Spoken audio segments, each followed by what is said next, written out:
നിങ്ങളുടെ favourite shows ഇനി ഒരിക്കലും മിസ്സാവില്ല. ഇപ്പോൾ C5 കാണും നിങ്ങളുടെ ഫേവറേറ്റ് ഷോസ് തികച്ചും സൗജന്യമായി.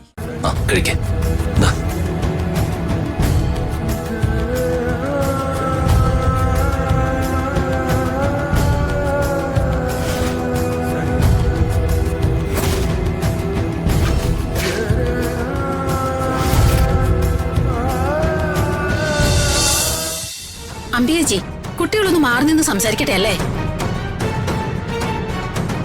എന്റെ ഭാര്യയെ കുറിച്ച് അറിയാൻ ഹൃതിയെ മാറ്റി നിർത്തി സംസാരിക്കേണ്ട കാര്യമില്ല. അക്കാര്യത്തെക്കുറിച്ച് ഇവൾക്കൊന്നും അറിയില്ല. മാത്രമല്ല, ഇവിടെ ഞങ്ങൾ ആരും അക്കാര്യത്തെക്കുറിച്ച് സംസാരിക്കാറുമില്ല.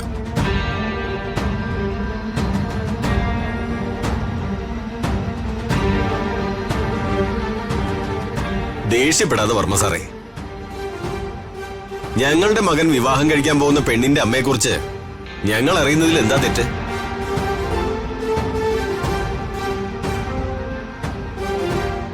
പറയാനാവാത്ത കാര്യമാണെങ്കിൽ അതിലെന്തോ കുഴപ്പമുണ്ടല്ലോ.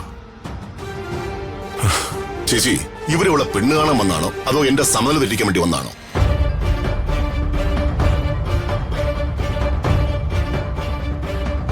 ഇതെന്താ വർമ്മ സാർ ഇങ്ങനെ സംസാരിക്കുന്നത്? ഞങ്ങൾ ചോദിച്ചാൽ എന്താ തെറ്റ്? തെറ്റും ശരിയൊന്നും ആരും എന്നെ പഠിപ്പിക്കണ്ട. അനാവശ്യമായ ചോദ്യങ്ങളും വേണ്ട.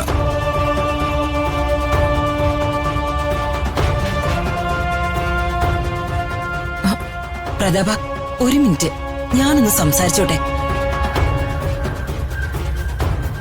സുമലതേ, സ്വത്തോ പണോ എത്ര വേണമെങ്കിലും പറഞ്ഞോളൂ. സ്ത്രീധനമായിട്ട് നിങ്ങൾക്ക് എന്തും ചോദിക്കാം. പിന്നെ മറ്റു കാര്യങ്ങളൊന്നും ചെയ്യാൻ നിൽക്കരുത്. അതുമാത്ര ഞങ്ങളുടെ ഒരേ ഒരു ഡിമാൻഡ്. ആർക്ക് വേണം നിങ്ങളുടെ സ്വത്തും പണവും? സ്വത്തിലും പണത്തിലും മയങ്ങുന്നവരാണ് ഞങ്ങളെന്ന് നിങ്ങൾ കരുതിയോ? എങ്കിലേ നിങ്ങൾക്ക് തെറ്റി. ഞങ്ങൾക്ക് വലുത് കുടുംബ മഹിമയാണ്. ഇതെന്താ സുമലതേ ഇങ്ങനെയൊക്കെ സംസാരിക്കുന്നേ? ഞാൻ നിങ്ങളോടെല്ലാം പറഞ്ഞിരുന്നതല്ലേ? എന്ത് പറഞ്ഞിരുന്നു? പെണ്ണിന്റെ അമ്മ എവിടെയാണെന്നോ അവർക്ക് എന്ത് സംഭവിച്ചുവെന്നോ ചേച്ചി ഞങ്ങളോട് പറഞ്ഞോ?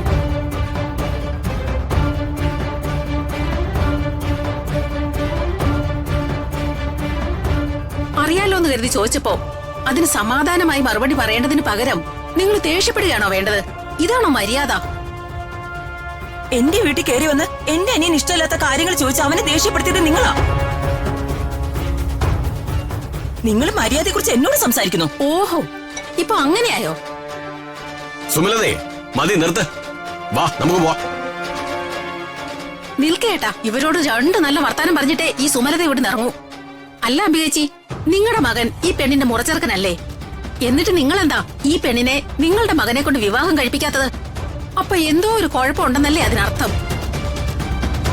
വലിയ പേരും പദവിയും ഒന്നും ഉണ്ടായിട്ട് കാര്യമില്ല. കുടുംബ പാരമ്പര്യം ഉണ്ടായിരിക്കണം.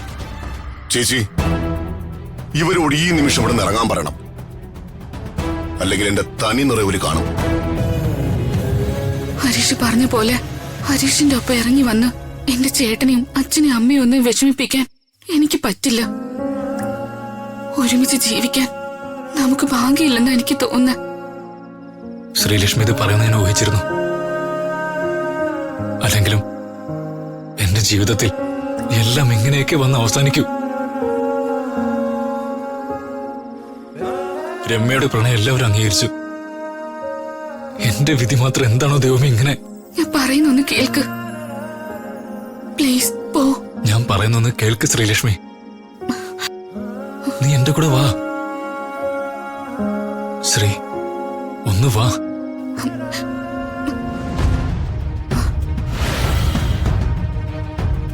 ശ്രീ,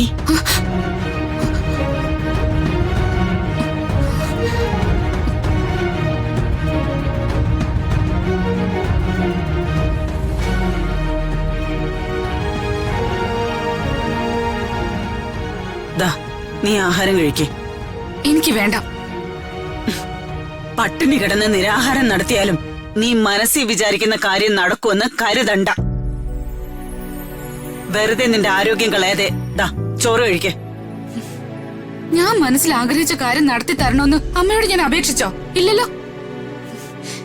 എനിക്ക് വിശക്കുന്നില്ല, അതുകൊണ്ട് എനിക്ക് ആഹാരം വേണ്ട.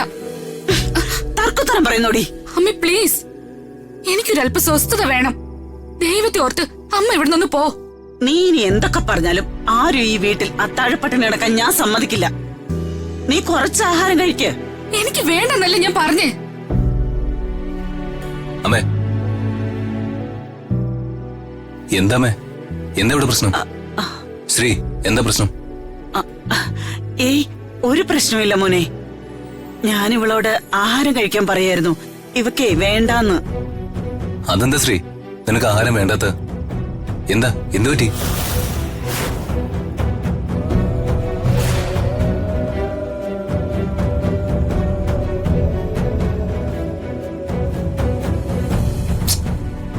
എന്താ ശ്രീ നീ ഒന്നും മിണ്ടാത്ത? ഏയ്, പ്രശ്നമൊന്നുമില്ല മോനെ.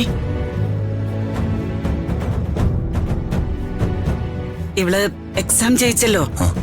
ഇവക്കിനി തുടർന്ന് പഠിക്കണം എന്ന ആഗ്രഹം. ഞാൻ നമ്മുടെ വീട്ടിലെ ബുദ്ധിമുട്ടുകള് ഇവളെ പറഞ്ഞ് മനസ്സിലാക്കാൻ ശ്രമിച്ചു. അതിന് എന്നോട് പിണങ്ങി ഇവള് ആഹാരം വേണ്ടാന്ന് പറഞ്ഞു. ആഹാരം കഴിക്കാതെ ഉറങ്ങാൻ പാടില്ലെന്ന് ഞാനും പറഞ്ഞു. അപ്പോഴേക്കാ നീ വന്നത്. ഇത്രയുള്ള പ്രശ്നം? അമ്മ ചോറുങ്ങന്ന് ഇങ്ങോട്ട് മാറുന്ന മോളെ, നീ എവിടെ ഇരുന്നേ? ഇരിക്കേ. ഇങ്ങനെ നിസ്സാര കാര്യങ്ങൾക്ക് ആഹാരം കഴിക്കില്ല എന്ന് വാശി പിടിക്കാൻ ആയിഷുവിന്റെ പ്രായമാണ് നിനക്കെന്നാണ് വിചാരം?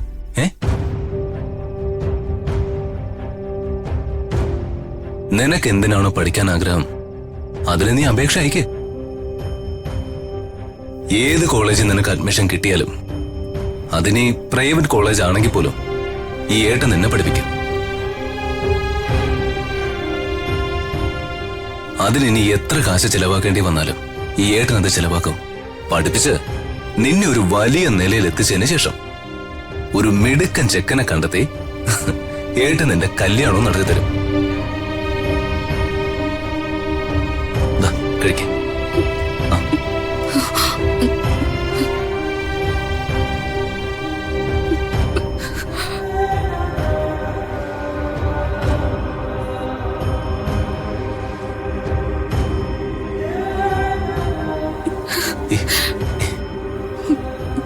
എന്താ ശ്രീ ഇത്?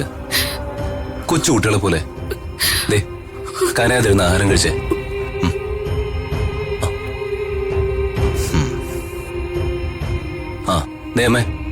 അമ്മ ഇനി ശ്രീയുടെ പഠിപ്പിന്റെ കാര്യത്തില് അഭിപ്രായം ഒന്നും പറയണ്ട കേട്ടല്ലോ.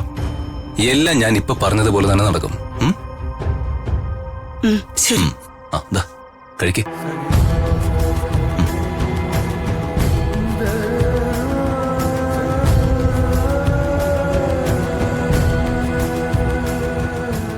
കഴിക്കേ.